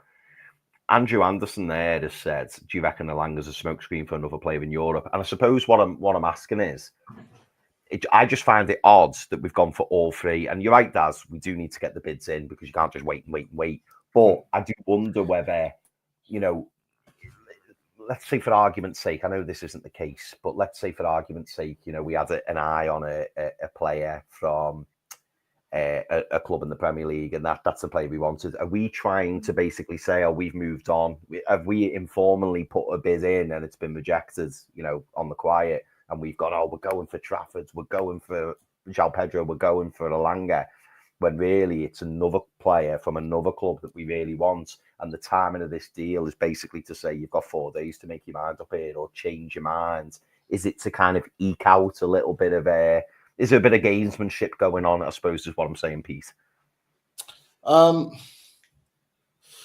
Yeah, I referred to you boys as playing a bit of chess. I think Eddie Howe. I think Eddie Howe is playing a little bit of chess with the transfer market, and I think we have to because of the fees that are being bandied about. I think he has to be smart and he has to keep all of his options open. He has to keep his cards close to his chest in terms of who he actually wants. If you're asking me, do I think that is there a surprise signing that's out there somewhere in Europe? Absolutely. I genuinely think that there is. I think the Trafford one is pretty straightforward. Yeah. I think the news today makes it for me clear that that's who they want. And that's who they're going for. And I think they will get James Trafford at Newcastle United. I think João Pedro, they want him, but they're keeping their options open because I think João Pedro is obviously, and it's his right to do so. He's weighing up his options. He's not just jumping straight in 2 feet for Newcastle United when there was rumours of Chelsea and there might be rumours of other teams. I think Arsenal have been linked with him recently, and he'll be maybe just holding himself for a while before he makes his decision. I don't think João Pedro will want to go back to Brighton for pre-season, so it could well be that it gets wrapped up in the next week and he makes his decision. The Elanga one is the interesting one. Someone in the chat that you mentioned about smoke screens. I think that was my initial thought. Could it be, and I'm just putting it out there, it's not necessarily my thought, could it be that this bid of 45 million is to not necessarily get the player, but wake up the other club? Yes, that's it. Could it be that? Is it because it happens? Clubs do this all the time. They'll put a bid in for another, and that's not to say that Elanga is not one of the targets. Could well be, but are they putting it in knowing that it's going to get rejected by Forest because Forest they're never accepting it. They're never accepting it. Exactly, it was never going to happen. They bid 40 last summer, low ball this summer, and he's had a much better season. So, putting that bid out there, are they putting that bid out there to turn everyone's attention to Elanga? Because let's be honest, since that bid's come out, even in that report today from Luke Edwards and everybody else are writing about Elanga as the poster boy of who they're trying to sign. Yeah. Is that the smoke screen to put it in a different direction to say we're actually looking over here? It could absolutely be the case. So you know what? I'm a smoke screen back in. I'm back in the smoke screen. I'm changing your background, Pete. I'm having smoke in the background. Bradley's gone. Smoke. Got him. In the background. Give me Chris's background. Put me in the smoke screen. Yeah.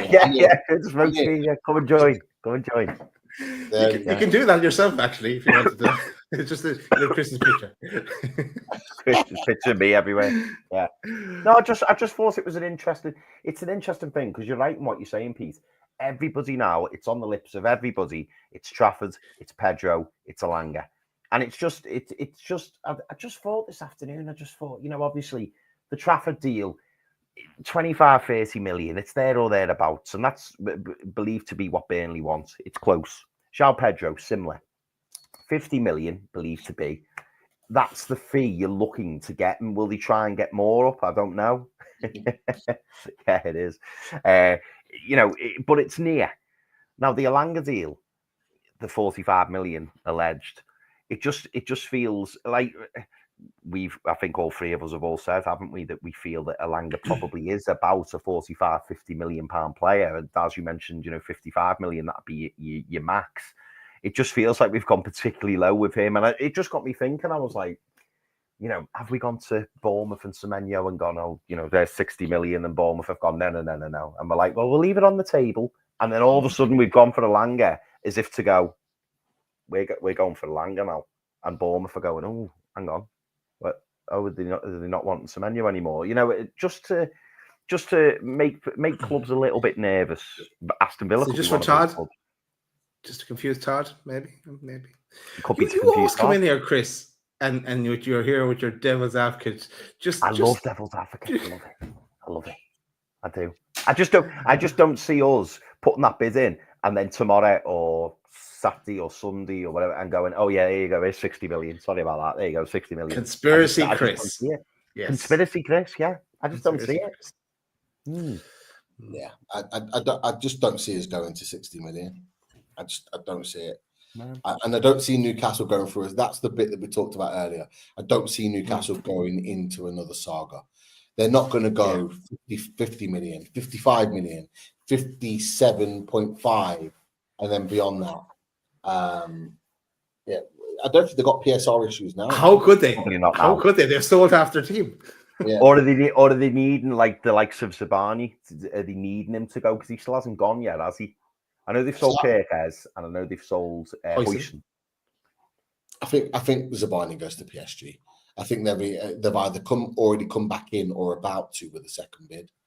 Yeah. So, and their keeper, Kepa's gone to Arsenal. I know he was only on loan anyway, but Vlachodimos, anybody to Bournemouth? Yes. Anyone we can make it happen. We can make it happen. Or Martin Dubravka on a cheap deal.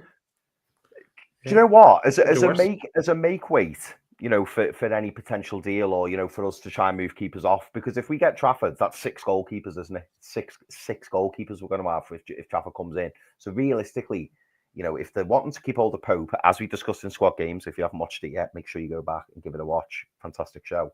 It really, the ones that are on the hit list to potentially leave in the main, Dubravka and Vlachodimos. They're the main two, I would say. Obviously, Pope, Pope could go. Pope could be part of the Trafford discussions. Who knows? Leeds have been linked with Pope, but in terms of it's thinking, boys, isn't it? Of what happened to us. It's thinking what happened to us with Elliot Anderson and Yankuba Minteh. Obviously, Brighton weren't bothered about sorting out their PSR. They didn't care, kind of thing. And obviously, Brighton, I don't think Brighton were willing to give us any of their players anyway. I think they were fine. Whereas the conversation we had with Forest was completely different, because Forest were like, yeah, we'll give you 35 million for Elliot Anderson, but we want rid of him. And in order for us to help you, you've got to help us. So you take Vlachodimos. And I just hope that we do that in terms of getting a player off our books who maybe, clubs aren't queuing up for, whether that be Vlachodimos, whether it be Matty Target, who knows? But or Dubravka, as you've mentioned. But there's definitely an opportunity there to do a little bit of wheeling and dealing. One thing I will say really quickly is that I don't believe Semenyo is on the table for Newcastle this summer. I think that 70 million would have Newcastle United would have gone, I'm not. Yeah. We're not at that table. So for me, Semenyo is not at the table for Newcastle as a viable option this summer, just in my opinion. Now, we've talked about the other players, Adeyemi, we talked about Bakayoko, we talked about Alakuche. There's a couple of others out there that I rate that I think would be good options and viable options. We've had loads of others linked as well. I think there are others out there that we could potentially take advantage of. Sorry. And with Semenyo, just want to check that I'm right. Yeah, he's 25 now. He'll be 26 in January. I think like this is the peak price he'll be. And I don't think, let's say next summer, we're not going to be looking for another right winger next summer anyway. But like we'll be kind of shying away from him. Let's say it's if he was in that 50 million mark, definitely be all over him. Definitely, like he's same kind of price mark as Alanga, but at 70, no, he's not a runner. Absolutely. So it's interesting. I think there was someone in the chat earlier. Where was it? I think it was it Jamie? Jamie was talking about Kudus. I think it was Jamie in the chat. Yeah, he was talking about. James Warbridge was talking about Kudus. We talked about it earlier on in the show. Chris, you'd have missed this. Where there are reports from a West Ham perspective that we've left the table for Kudus, and we're not looking to kind of go in for him. Like they're tentative rumours, but they're coming from the West Ham side that teams are still interested in buying him, but apparently not Newcastle. So could it be that we avoid our sights set on who we want, Alanga or Smokescreen? Smokescreen. Any questions? There's lots. There's lots. I have a question for the chatters. Why do half the chatters spell Alanga with an A, Alanga, rather than Elanga? That's the first question. Yeah, no, a lot of people put Alanga with an A, starting with an A. Right, let's go through some questions. From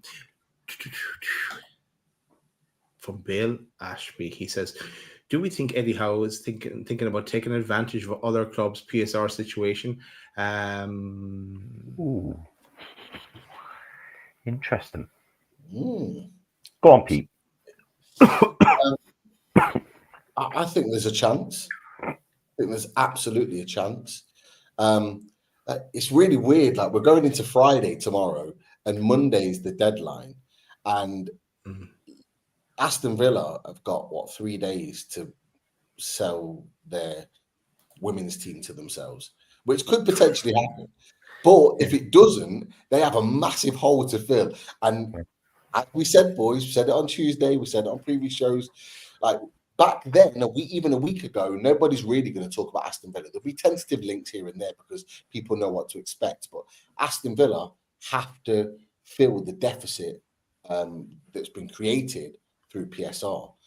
They will have to sell. If they can't sell their women's team in time for that Monday deadline, they are going to have to sell players. That is going to have to happen very quickly. Who's to say that Eddie Howe's not having conversations right now with potential players? Because remember, those things had to get done quickly. Remember how quickly it was? And we were having, like, I think it was Friday, it was like Anthony Gordon and Alexander Isak. Then it was heavily Anthony Gordon Saturday morning. And then by the middle of the afternoon, it was Yankube Minte, Lee Anderson, and then ran in with those two into Sunday. Then it was Odyssey Academos by the end of it. You know what I mean? That was how quickly it turned around in a short space of time. That's you're desperate. Absolutely. And the question that we put, Chris, about James Trafford and Burnley, because they have PSR issues. Who's to say that doesn't get done before Monday? And it's a mad rush, which is why we're hearing the noises now of it getting done. Yeah. Is it Newcastle United waiting as long as they can to put in a figure so it's cheaper, so they get him on the best deal possible? Yeah. Is that not the kind of the mentality that Eddie Howe's getting? So just because we're not seeing it right in front of our faces on social media doesn't mean it's not happening. So I can only really think of, because I think we asked the question to the chat earlier, who are the teams that are suffering from PSR? We might have had that question asked to us, I can't remember. And it was really Burnley and Aston Villa as the two main ones. I can't think of anyone else, but who's to say that they're not already happening right now? Yeah.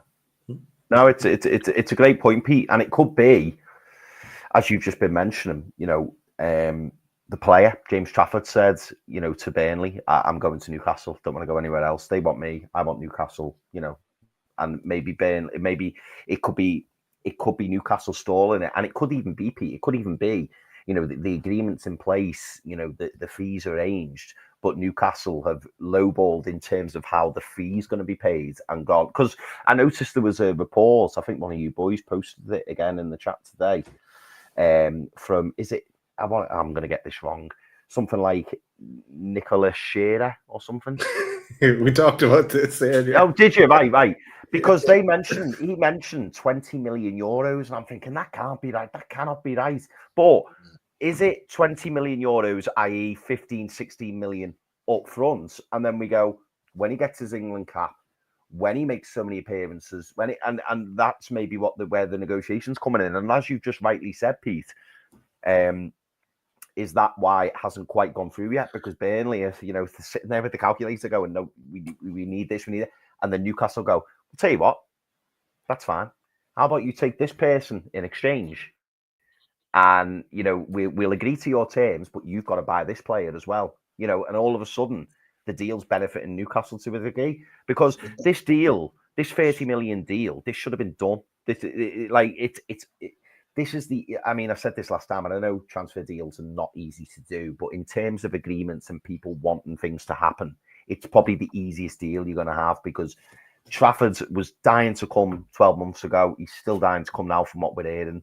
Burnley need to sell him because they have to, and Newcastle really want him, and we've been tracking him for so long. So it's like, what's stopping this deal? So like you've said, you wonder whether the negotiations are coming in, and because Newcastle aren't going to go, here's 30 million, there you go, well done. Newcastle will be going, we'll give you 15 million, and then we'll revise it a bit, and after so many appearances, we'll give you this much and this much. And Burnley are probably looking at it and going, like, we could do with more money up front. And Newcastle are going, okay, well, let us think about it, and let's try and arrange it. And it will get to the point where it gets desperate. It will get to that point. Odysseus Lacademos. Yeah. You don't need to find another keeper. We've got one here. Yeah. But yeah, we'll sign in a video again. Yeah. To answer Bill's question when he says, does he think Eddie Howe talking about taking advantage of other clubs' PSR situation has been counterproductive? I wouldn't say it's been negative in terms of, like, unfortunately, clubs who are in a PSR situation, those clubs will know themselves. Chances are the 20 clubs amongst them, they probably know. They will all know who's struggling. They will have a very good idea of who's struggling and who isn't. I'm sure they will, because it's like a well-kept secret. They wouldn't. I don't think they'd ever announce it. I don't think they'd ever come out and go, Wolves are in trouble. Wolves need to sell, out of nowhere. But I think in that footballing world, they will know who's struggling. They'll probably be able to tell, because there'll be all these conversations and, do you want this player? Do you want this player? And they're thinking, bloody hell, they're desperate. Why do they keep offering all their players? And all these agents will know. All these discussions will be taking place. And this is why the last few days is going to be so interesting, because some players, I think, are going to end up being, thrown around, and it'll be like, do you want him? Do you want him? Do you want him? Do you want it? And all of a sudden, we might have already, I can't remember if it was Pete or Daz who said it, we might have already said to the other 19 clubs, by the way, if this player, or this player becomes available from your club, let us know. And we might be interested in doing a deal. And the more it creeps towards the end, and the more that it's obvious who's struggling or who needs the money, they'll come off the woodwork. And we know Villa are one of them. We know that. Yeah. But it just depends on that women's sale. Do you remember this time last year when Sky went out with the list of clubs that were potentially in PSR issue, and then that was kind of retracted a bit? I don't know. That was maybe going above it. And then that's where all this connections started to come up. This trading things, and because we did special shows and this, we come up with that. We actually came. We came up with a theory. Yeah, though. And Todd probably passed it on to his mates. But yeah, then it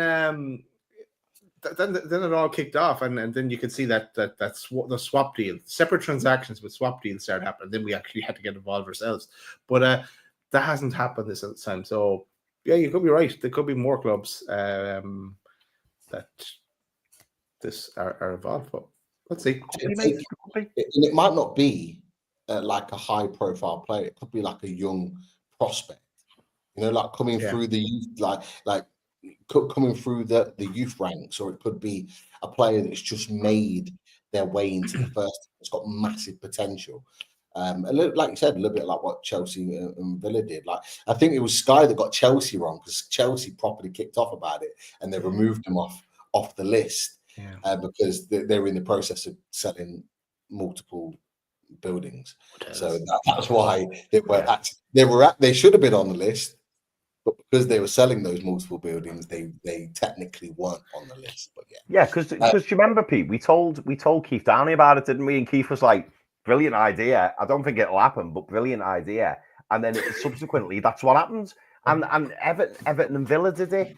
Us and Forest did it. There was loads of clubs. They were all getting involved doing it, weren't they? And we haven't seen it just yet, but there's still time. So if you want more ideas, Keith, come back on the show. We'll give you a few more ideas. Yeah, absolutely. As soon as you think. We are actually going to be on standby this weekend. I think we might need to be. Okay, James, as we've talked about, could need to be done for PSR reasons. I've just got a feeling there's something gonna break. Just like, even if it's a link that Newcastle have gone in for a player or had a discussion about a player, I think we're going to hear noises of something PSR related. Newcastle are going to keep their cards. Eddie Howe's going to keep his cards close to his chest. He's going to keep that chess piece in the position that it needs to be, just so he moves it in time to strike the deal. And the deal might not come about, but he's going to be prepared and ready to pounce. And I think that's where we are, because we are going to be on standby, because we're going to be ready to pounce if something. As always.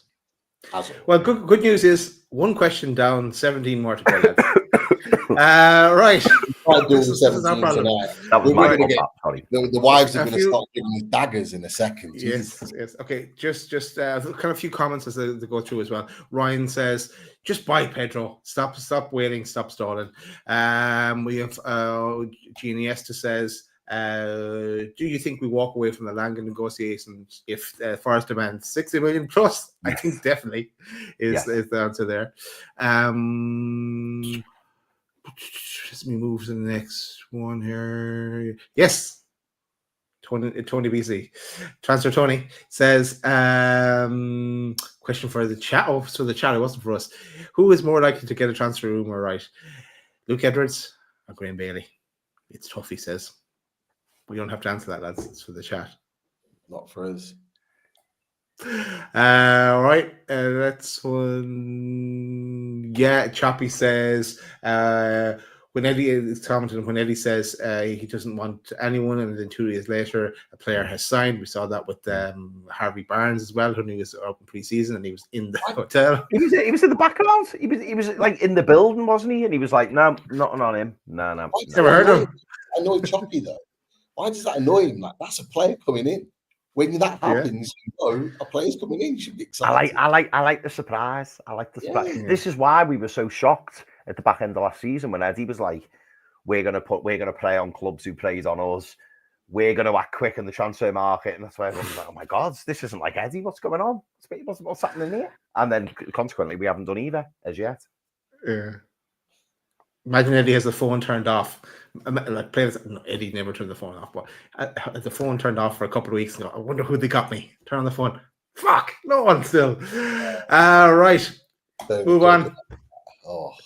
Tom Morrison says, keep hearing the Forest 60 million price for Langa is justified due to what Man United are paying for Cunha and Bueno. Why though? Not on their level. 45 million is more than fair. Tune. We've kind of covered that as well, boys, along the way, but a good point to make. Yeah, that's a good point. Another one from Tony. He goes, you weren't there at the time, Chris, but he says, if you could sign one player, if we couldn't sign one player from this window, which would you sacrifice? The number one position, starting right centre back, a striker like a Pedro, a starting right winger, or a really good centre midfielder like a Douglas Luiz type. I know my answer here, but I want to hear your answer first. What are you thinking, Chris? I've got an answer from my perspective? Do you know what? That is a really good question from Tony. That non-negotiable is the number one, and the striker and the right winger. Non-negotiable, because we need a backup for Isaac. We need a new goalkeeper, which we've been banging on about for months on end, years. And we need an upgrade on Murphy. Them three are set in stone. They have to come in for me. It's between a right centre back and a really good centre mid. Now Pete's got me on the fence over this now, because I wasn't even really thinking about a centre mid, but once you get rid of those main three, Joe Linton, Bruno, Tonali, then the level drops off quite significantly. Do we pass up this opportunity? I know it's a great. Do you know what, mate? He would be brilliant. He'd be brilliant. Wages, I wonder what. I think I'm going to say right centre back, even though we really do need a right centre back. I'm not saying we don't. We really, really do need a right centre back. Out of them, I feel like we need. Yeah, because I'm thinking Botman can play right centre back, and Burns there, and Shah's there, and Lascelles. Bear with me on that one, but interesting answer, Chris. It's the wrong answer though. Pete, what's your answer? If I'm looking at that situation there, I'm saying the one maybe to sacrifice is possibly the centre back. It's either centre back or the centre midfielder, but possibly the centre back. What we talked about earlier, Daz, in terms of we've already got 4 centre backs in position. And so therefore it's not pressing, which is why we're not hearing much about centre backs at the moment. For the midfield, I do think it's quite crucial that we get somebody in. And the reason being is because of what we've suffered in the last few games of the season. When you've not got one of Joe Linton, Bruno and Tonali available, it does change the dynamics of the midfield. It doesn't work, and its functionality doesn't work as well. It's not as potent as it needs to be. We can get through games, but you can't say that you're getting through games when you're playing Champions League against the Europe and the world's best.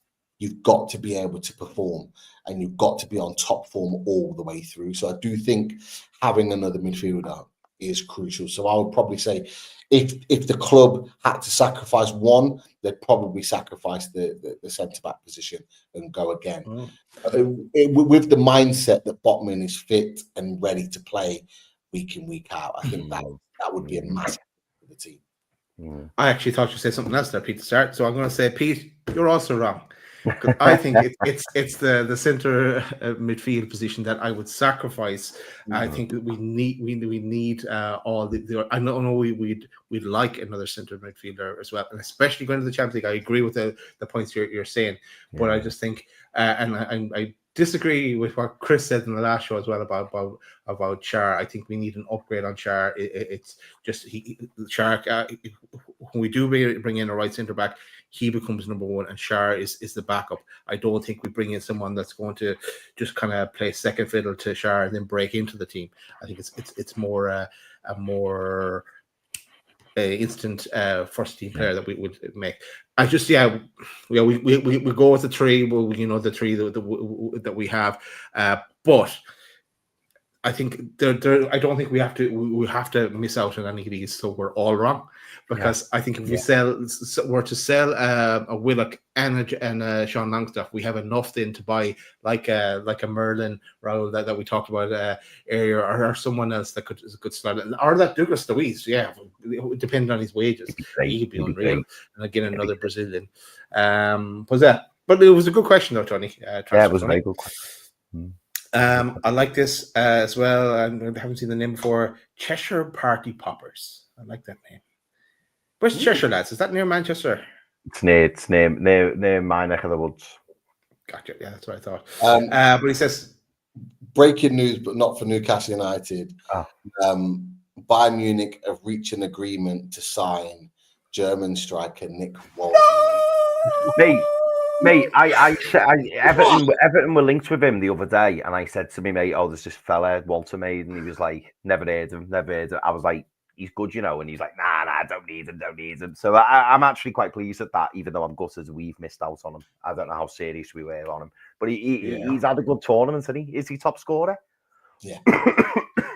Bayern as well. Wow.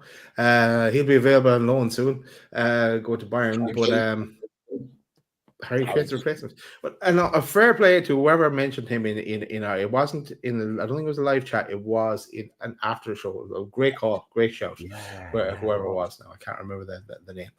Maybe you're watching this back. Yes. So yeah, we take Elliot Emerson back. I think, but I don't think it happens anytime soon. Do you think it'll happen, guys? No, I'd like it to, but no. No. Okay, I'm gonna, because I know we're conscious of time. We're about 4 minutes left. Let me see. Yeah, I wanted to ask this one, but it's kind of I link into it this way because Foxy says about Ben Godfrey. Could you ask your mate Ben Godfrey, Chris? Does because I don't think he has, because Mr. Linkfield says that Scalvini has a release clause of 43 million. I haven't heard that. No, if he does, pay it. Yes.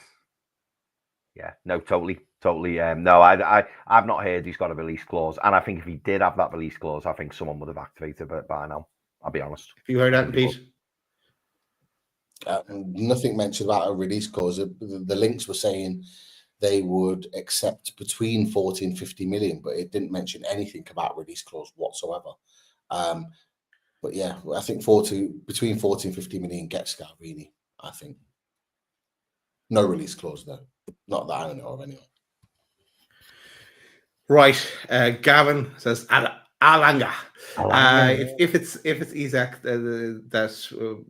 if it's Isaac that won't, Alanga is worth paying. Yeah. So if Isaac wants Alanga, bring him for Alanga.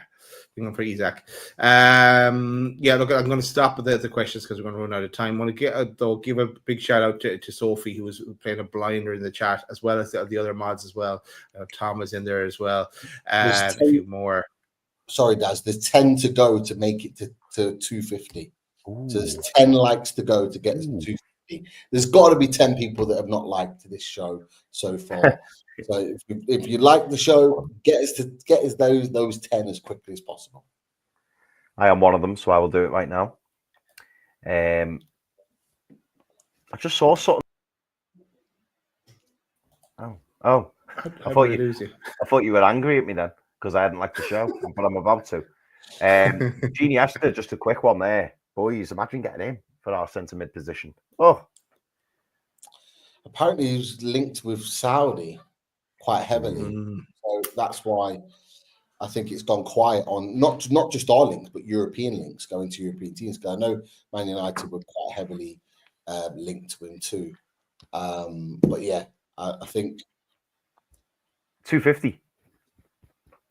250, yes. I thought we signed someone. Don't do that to me, Chris. Sorry. Right. So we're all on edge heading into the weekend. We will be back. Hopefully, could even be back tonight. Don't put that past us either. But thanks everyone for watching the show. I hope you enjoyed it.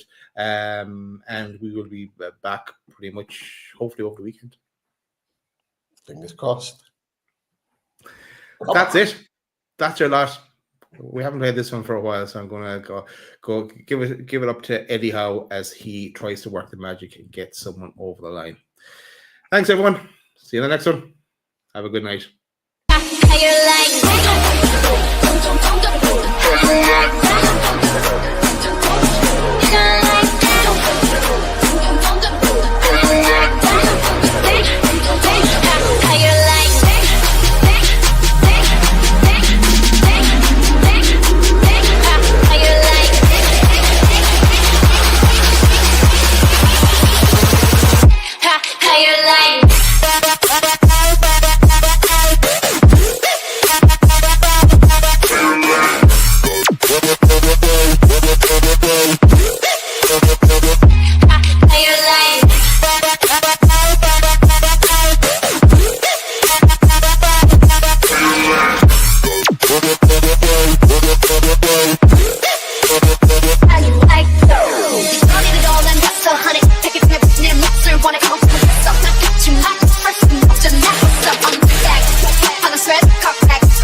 drink it